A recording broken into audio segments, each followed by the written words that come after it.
Assalamualaikum warahmatullahi wabarakatuh. Bismillahirrahmanirrahim. Alhamdulillahirabbil alamin.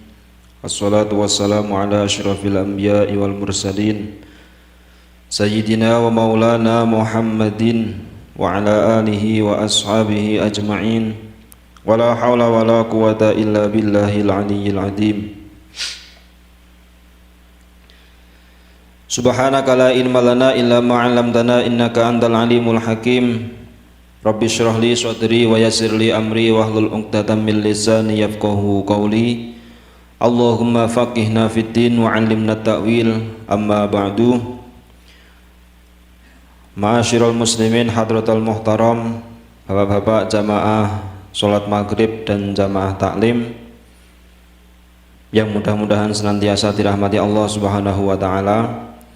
Alhamdulillah, pada kesempatan malam ini kita semua masih dapat berkumpul di masjid kita tercinta ini, Masjid Darus Sa'adah. Tidak lain adalah untuk menunaikan sholat maghrib dan insya Allah dilanjutkan dengan taklim. Mudah-mudahan niat kita ke masjid, niat kita untuk taklim, Allah mencatat sebagai amal-amal yang soleh yang bisa mengantarkan kita bahagia fid dunya wal akhirah. Amin ya rabbal alamin. Marilah sebelum kita buka majlis, kita sama-sama membaca suratul Fatihah. Mudah-mudahan apa yang kita taklimkan nanti Allah memberikan ilmu yang manfaat, yang barokah serta meridhoinya. Lan yatina sholah wala salabna sholah khususan ila jama'a misata afana Allah bi ulumihim fid dini wad dunya wal akhirati bi sirril Fatihah. A'udzu billahi minasy syaithanir rajim. Bismillahirrahmanirrahim. Alhamdulillahirabbil alamin. Iyyaka na'budu wa iyyaka nasta'in. Ihdinas siratal mustaqim.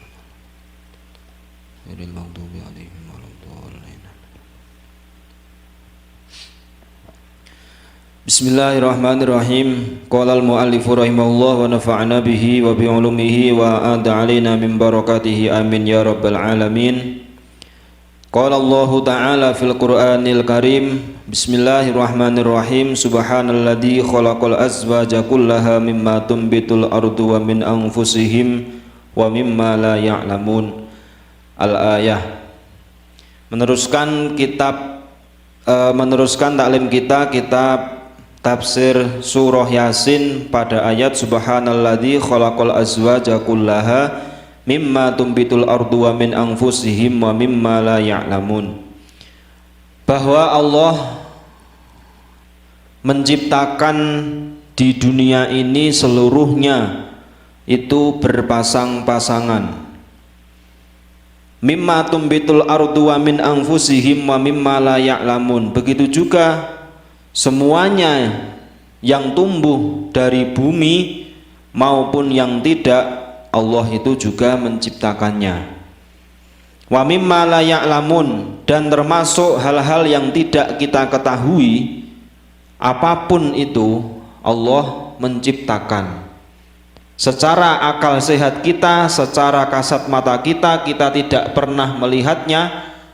Allah Maha Agung, Maha Qudrah, Maha Iradah, menciptakan apa-apa yang tidak kita tahu. Nah, termasuk yang diciptakan oleh Allah adalah alam gaib atau alam yang kita tidak bisa melihatnya, kecuali Bani Adam, orang-orang tertentu, orang-orang pilihan Allah yang memang diberikan mauunah atau diberikan karomah, bisa melihat atau bisa kasyaf, melihat hal-hal yang secara umum tidak bisa dilihat. Sebagaimana hadis Rasulullah Shallallahu Alaihi Wasallam bahwa ra'aitu lailatal mi'raj wa ra'a jabali qafin madinatan mamlu'atan min bani Adam. Bahwa Nabi suatu ketika pas mi'rajnya, bukan pas Isra-nya, Pas Mi'rajnya ini Nabi pernah diberikan Allah untuk melihat satu gunung di belakang Gunung Qaf, namanya Gunung Qaf.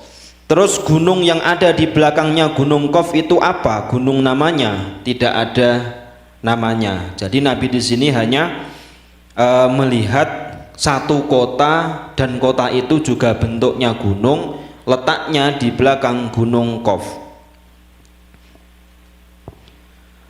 Mim bani Adam falamma ra'auni qalu alhamdulillahilladzi arona wajhaka ya Muhammad. Ketika Nabi, baginda Nabi Muhammad sallallahu alaihi wasallam sampai di gunung tersebut, diperlihatkan Allah belakang Gunung Qaf. Penduduk yang ada di situ ini terdiri dari penduduk Bani Adam. Mereka ketika tahu bahwa Nabi ada di situ, bahwa Nabi datang di tempat itu, mereka berkata alhamdulillahilladzi arona wajhaka ya Muhammad. Segala puji bagi Allah yang telah memperlihatkan kepada kami, wahai ya Muhammad, yang telah memperlihatkan kepada kami seorang hamba pilihan, yaitu Nabi Muhammad sallallahu alaihi wasallam. Mereka melihat wajahnya Nabi langsung. Maka sebagaimana yang tadi malam saya sampaikan, bahwa ketika kita ini melihat wajahnya Nabi, nggak usah melihat wajahnya Nabi, melihat Haramain aja, kita melihat Madinah, melihat Makkah, terutama melihat Qubbatul Khadra, yaitu kubah hijau, kita tidak akan pernah merasa bosan.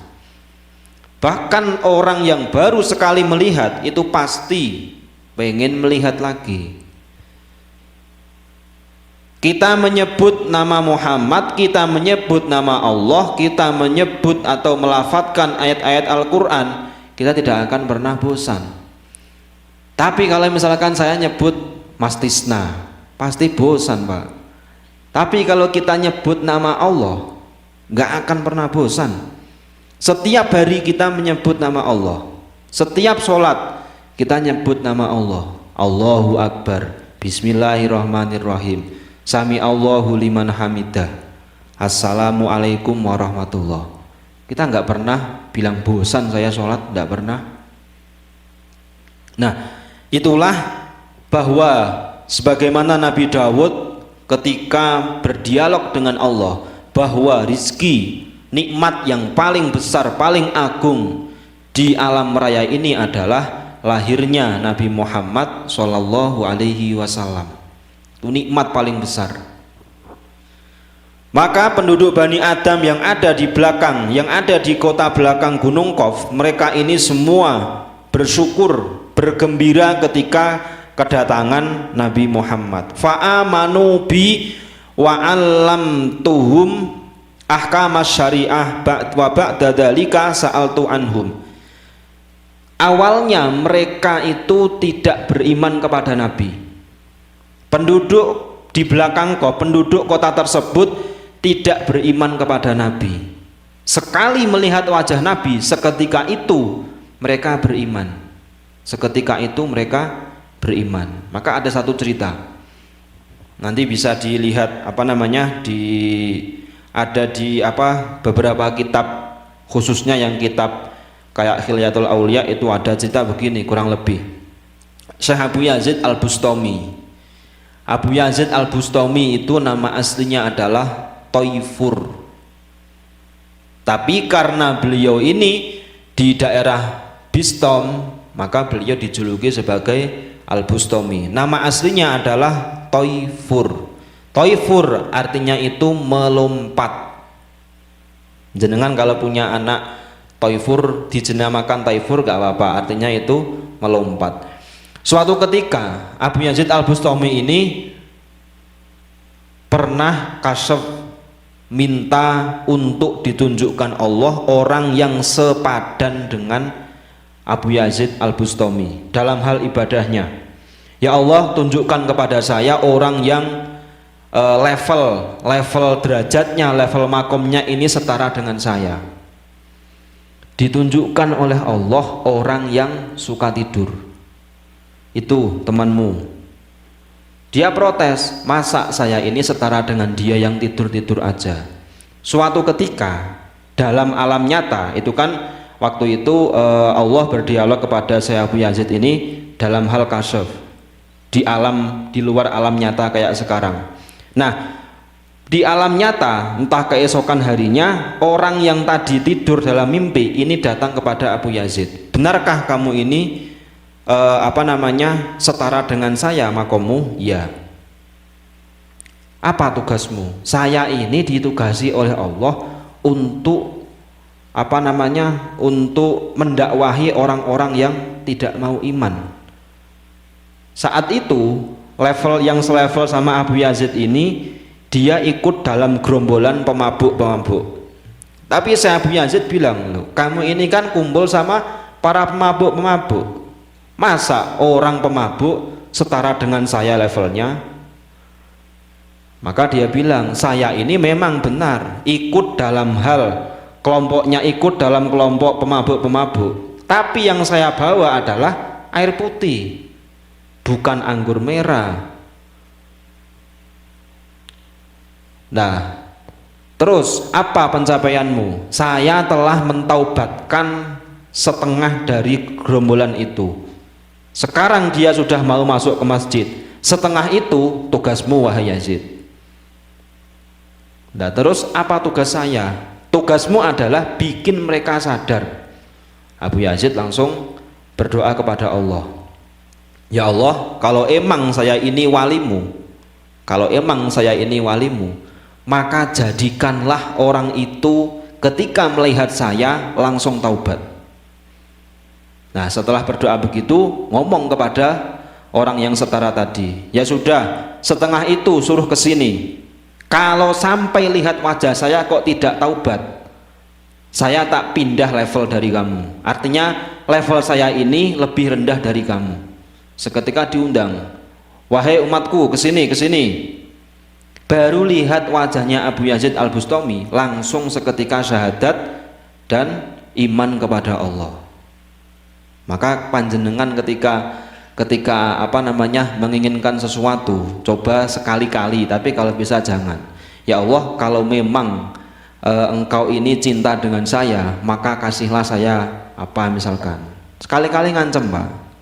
Tapi kalau berani, tapi kalau nggak berani nggak usah. Itu banyak. Ya kayak Nabi dulu begitu. Nabi dulu ketika perang Badar ada dua, perang Badar Sugro sama Kubro. Yang perang Badar Kubro itu 313 pasukan melawan, dalam riwayat ada yang disebutkan 915, ada yang menyebutkan 1000, ada yang 1000 lebih. Kalau dipikir-pikir 313 melawan ribuan pasukan itu tidak masuk akal. Islam jelas kalahnya. Pedang satu dipakai gantian 5 orang, kuda satu ditunggangi 3-4 orang. Itu pas melawan kaum kafir ketika perang Badar. Sebelum perang Badar, Nabi itu berdoa kepada Allah, ya Allah, kalau memang Islam ini adalah agamamu, maka tunjukkanlah Islam ini akan menang, bikinlah Islam ini menjadi menang. Jangan harap ada hamba yang mau menyembah engkau kalau Islam ini kalah. Maka kalau pengen Islam ini menang, kalau pengen engkau ini disembah, jadikanlah ini Islam pemenangnya. Perang, akhirnya Islam menang. Nah, itu doanya Nabi pernah mengancam Allah. Ada wali juga yang berdoa di depan Ka'bah, ya Allah, kalau memang saya ini tergolong umat yang nanti selamat di akhirat, maka yang bahagia adalah kekasihmu Muhammad.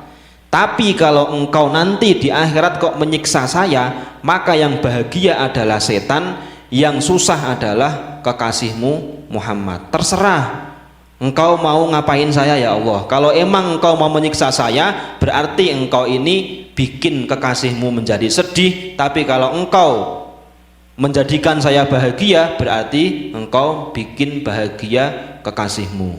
Nah, itu jenengan sekali-kali berdoa begitu, Pak. Ya Muhammad nahnu qaumun. Nah, setelah mereka ini beriman kepada Nabi, Nabi langsung mengajari mereka tentang hukum-hukum syariat. Setelah itu Nabi bertanya kepada mereka, "Man antum?" Siapa kalian ini? Mereka menjawab, "Ya Muhammad nahnu qaumun min Bani Israil." Wahai Muhammad, kami ini kaum dari Bani Israel. Falamma mata Musa alaihi salatu wassalam wa qal ikhtilaf baina Bani Israil. Wahai Muhammad, ketika Nabi Musa itu wafat, maka di antara kami kaum Bani Israel itu terjadi perselisihan. Sepeninggal Nabi Musa, umatnya Nabi Musa ini pada berselisih pendapat. Wa dhaharul fasad faqatalu. Munculnya perselisihan ini mulai terjadinya kerusakan, dan disitulah terjadi namanya qatalu, yaitu saling perang, saling menumpahkan darah. Fi sa'atin wahidatin salasata wa arba'ina nabiyan.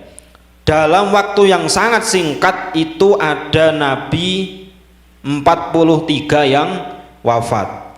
Wa ba'da qatlil anbiya. Nah, terus nabinya nabi siapa? Jadi perlu diingat, kalau rasul utusan Allah sudah pasti nabi. Kalau nabi belum tentu rasul, belum tentu utusan. Tapi kalau utusan Allah itu sudah pasti nabi.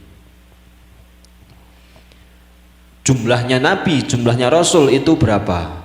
Nah, itu beda-beda pendapat. Tapi dalam satu riwayat dituliskan dalam kitab Fathur Rabbil Bariyah itu dijelaskan bahwa jumlahnya nabi dan jumlahnya rasul di dunia ini itu dihitung dari jumlah jenggotnya Nabi Muhammad Shallallahu Alaihi Wasallam. Entah itu perhitungannya bagaimana, tapi ada satu riwayat cerita yang mengatakan seperti itu.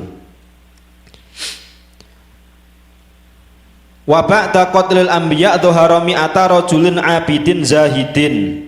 Setelah terjadinya 43 nabi yang wafat, saat itu juga terdapat 2 laki-laki yang ahli ibadah yang zuhud. Mereka wa amarun nasa bil ma'rufi wa nahau anil munkar. Mereka memerintahkan kepada kami, kepada masyarakat kami untuk amar ma'ruf dan nahi mungkar. Wa fi dzalikal yaum qatalahum Banu Israil.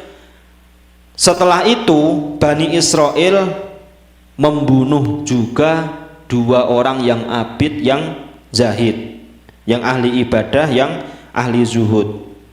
Wa nahnu kharajna min bainihim wa ji'na ila sahilil bahri wa da'awna Allah ta'ala ayyukhlisona min fasadihim.